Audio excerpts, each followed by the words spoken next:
Damn it. ఏంటిటా కుండబద్దలు కొడతా అత్త. నమస్కారం, కుండబద్దల ప్రేక్షకులకి స్వాగతం. జగన్మోహన్ రెడ్డి ఇంత అర్జెంటుగా గవర్నర్ని కలవాల్సిన అవసరం ఏమొచ్చింది? ఆ కలయిక వెనకున్న అసలు రహస్యం ఏమిటి? వైకాపా నాయకులు కానీ సాక్షి మీడియా కానీ చెబుతున్నట్టు జగన్మోహన్ రెడ్డి మర్యాదపూర్వకంగా గవర్నర్ గారిని కలిశారు, ఆయన ఆరోగ్యం ఎలాగా ఉంది అని కుశల ప్రశ్నలు వేశారు అని చెప్పినట్టుగా అదే జరిగిందా? లేక నిన్న మనం ఒక వీడియో పెట్టాం, ఒక సమాచారం మనకు అందిన దాని ప్రకారంగా జగన్మోహన్ రెడ్డికి బేరం కుదిరింది అనే దాంట్లో భాగంగా ఇప్పుడు గవర్నర్ని కలవవలసిన అవసరం వచ్చిందా? అసలు ఏం జరిగింది? జగన్మోహన్ రెడ్డి గవర్నర్ ఏం మాట్లాడుకున్నారు? జగన్మోహన్ రెడ్డి తన కేసుల గురించి ఎటువంటి ప్రస్తావన తేకుండా ఉండే వీలుందా?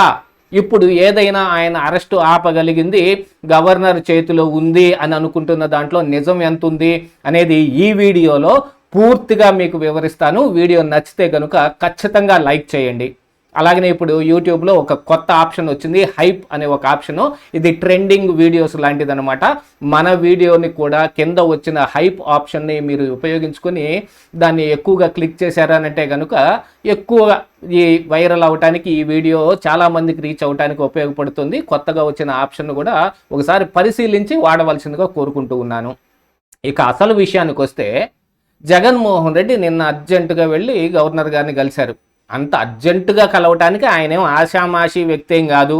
ఇలా వెళ్ళి అలా కలవటానికి ముందస్తు అపాయింట్మెంటు, ఏం మాట్లాడతారు అనే దాని మీద కానీ, ఎవరెవరు వచ్చి కలుస్తారు అనే దాని మీద కూడా పూర్తిగా పరిశీలన జరిగిన తరువాత, అందున గవర్నర్ని కలవాలి అని అంటే గనుక ఖచ్చితంగా కేంద్రంలో ఉన్న పెద్దలకు తెలియకుండా కలవటం అనేది కుదిరే పని కూడా కాదు. ఇక్కడ అధికారంలో ఉన్న నాయకులు లేకపోతే వేరే ఇతరత్ర ఎవరైనా అయితే అది వేరే అంశం, కానీ ఒక ప్రతిపక్ష నాయకుడిగా ఉండి ఇప్పుడు కూటమి అధికారంలో ఉండగా తెలుగుదేశం పార్టీ, జనసేన, బీజేపీ కూటమి ఇక్కడ ఆంధ్రప్రదేశ్ రాష్ట్రంలో ఉండగా ప్రతిపక్ష నాయకుడు వెళ్ళి గవర్నర్ని కలుస్తున్నాడు అని అంటే, కేంద్రంలోనే ఇదే బీజేపీ నేతృత్వంలో ఇదే కూటమి అధికారంలో ఉంది అని అంటే దాని వెనక ఖచ్చితంగా మతలబు ఉండి తీరాల్సిందే. ప్రస్తుతం ఇప్పుడు లిక్కర్ కుంభకోణంలో చాలా రకాలైన అంశాలు బయటపడుతూ ఉన్నాయి.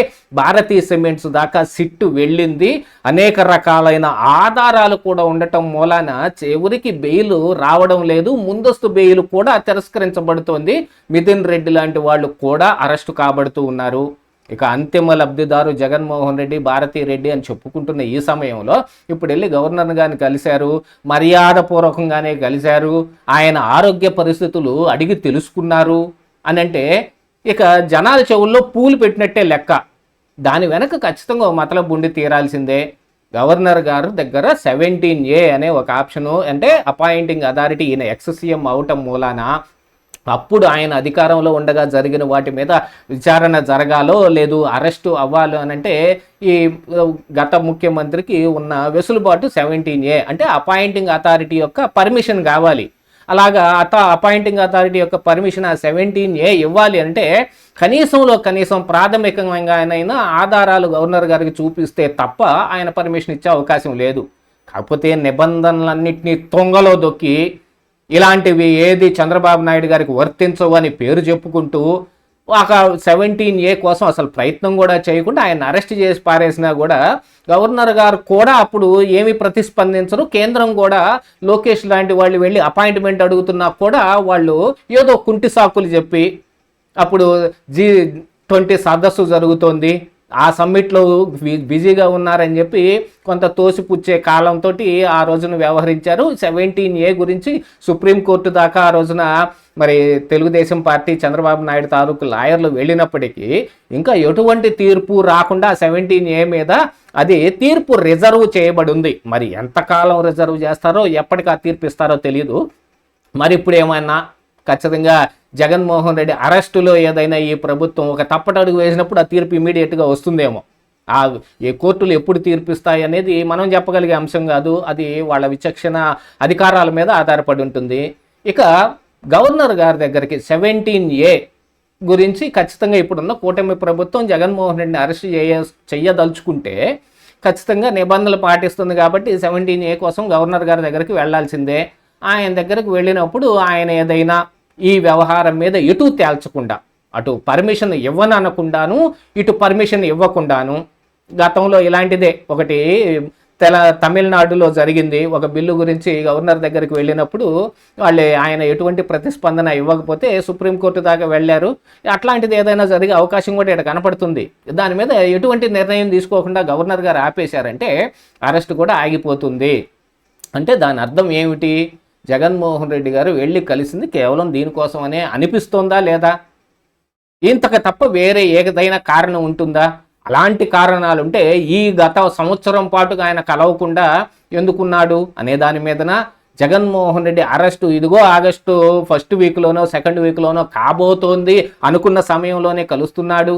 దాంతోపాటుగా ఇప్పుడు అదానీ లాంటి వాళ్ళు జగన్మోహన్ రెడ్డికి వెన్నుదన్నుగా ఉండి ఆయన్ని అరెస్టు ఆపే ప్రయత్నాలు చేస్తూ ఉన్నారు. దాని వెనక వాళ్ళు ఇచ్చిన ఆ లంచాల్లో లేకపోతే ఇంకా ఇతరత్ర ఏదైనా ఉందో అది తిరిగి ఇచ్చేయటమా, లేకపోతే వాళ్ళకి అదానీ పోర్టులో ఉన్న ఈ జగన్మోహన్ రెడ్డి తాలూకు బినామీ ఈ పార్ట్నర్షిప్ని తిరిగి వాళ్ళకి ఇచ్చేయటమో ఏదో ఒకటి బేరసారం నడుస్తుంది అనేది నిన్న మనకు అందిన ఉప్పు. దాని ద్వారా నిన్న మనం ఆ వీడియో పెట్టాం. దానికిలో భాగంగానే నేను అర్జెంటుగా జగన్ కలవగానే ఇక దాన్ని అందరూ కన్ఫర్మ్ చేసేసుకున్నారు. ఖచ్చితంగా అరెస్టును ఆపుకోవడానికే జగన్మోహన్ రెడ్డి వెళ్తారు తప్ప వేరే దానికి కాదు అని. ఎందుకంటే ఆయన గత 10 రోజులుగా ఆంధ్రప్రదేశ్ రాష్ట్రంలోనూ లేడు. ఆయన తాడేపల్లి ఇంట్లో కాదు, బెంగళూరు యలహంక ప్యాలెస్లో ఉన్నాడు. అక్కడ న్యాయ కోవిదులు అందరితోటి ఆయన సమాలోచనలు జరిపాడు. ఇందులో సిట్టు చూపించిన చాలా ఆధారాలు కానీ, ఛార్జ్షీట్లో ఉన్న విషయాలు కానీ, రిమాండ్ రిపోర్ట్లో ఉదహరించిన చాలా కంపెనీలు తాలూకు కానీ, మనుషుల తాలూకు వ్యవహారాల మీద కానీ, వీటన్నిటి మీద అందరూ క్షుణ్ణంగా పరిశీలించిన తర్వాత మీరు అరెస్టు అవ్వటం అనేది తప్పనిసరిగా కనపడుతుంది. ఆపటం ఏ రకంగా కుదిరే విధంగా లేదు. ఒకవేళ జైలుకు వెళ్ళినా కూడా దీనన్నిటి మీద పోరాటం చేయాలి అని అనుకుంటే కొంచెం క్లిష్టతరమైన వ్యవహారంగా ఉందనేది వాళ్ళు చెప్పారనేది బయటకు వచ్చిన సమాచారం. మరి అందుకోసమని జగన్మోహన్ రెడ్డి ఖచ్చితంగా అరెస్ట్ ఆపుకుంటానికే ప్రయత్నం చేస్తాడు. గతంలో అయితే జగన్మోహన్ రెడ్డి చేసుకున్న ప్లాన్ ప్రకారంగా అయితే ఇదిగో అరెస్ట్ చేయండి, నా తడాకా ఏంటో చూపిస్తాను అనుకునే స్థాయి నుంచి ఈరోజు వైఎస్ఆర్ కాంగ్రెస్ పార్టీ ఎక్కడికి వెళ్ళిపోయింది? గతంలో అరెస్టు కోసం జగన్మోహన్ రెడ్డి ఎదురు చూశాడు, నన్ను అరెస్ట్ చేయండి, నా తడాకా చూపిస్తానని. కానీ ఆయన పొదిలి వెళ్ళొచ్చిన తర్వాతనో, రెంటపాళ్ళ వెళ్ళొచ్చిన తర్వాతనో, సింగయ్య మృతి ఇష్యూ జరిగిన తర్వాతనో, లేకపోతే మామిడి రైతులను పరామర్శించడానికి వెళ్ళొచ్చినప్పుడు చాలా రకాలుగా ఆయన చేసుకున్న సొంత హైప్ ఏదైతే ఉందో ఆ జనాలను పోగేసుకుంటున్న అది మొత్తం బయటపడిపోయి ఈ రోజున ప్రజల్లో చాలా చులకన భావం జగన్మోహన్ రెడ్డి మీద కానీ వైఎస్ఆర్ కాంగ్రెస్ పార్టీ మీద కానీ వచ్చింది. ఇంకా పేర్ని నాని కావచ్చు, అనిల్ కుమార్ యాదవ్ కావచ్చు, వీళ్ళందరూ దాక్కొని తిరుగుతున్న దాంట్లోనో, రోజా నోటి దూకుడుకో, విడదల రజని విచిత్ర విన్యాసాలకి వైసీపీ నాయకుల్లో పూర్తిగా ఆత్మస్థైర్యం చచ్చిపోయిన కారణానికి మీకు ఎవరు బయటకు వచ్చేటట్టు ఏం కనపడటం లేదు. అందుకే సజ్జల రామకృష్ణారెడ్డి కూడా మొన్న చూచాయిగా చెప్పాడు, జగన్ అరెస్ట్ అయితే పార్టీని నేను నడుపుతానని. అంటే అరెస్ట్ అవుతాడని వాళ్ళకు ఉంది. అరెస్ట్ ఆపుకోవటానికి జగన్మోహన్ రెడ్డి చేసిన ప్రయత్నాల్లో ఇది ఒకటిగా భావించాల్సిన అవసరం ఖచ్చితంగా ఉంది. ఇదే ఈరోజు కుండబద్దలు.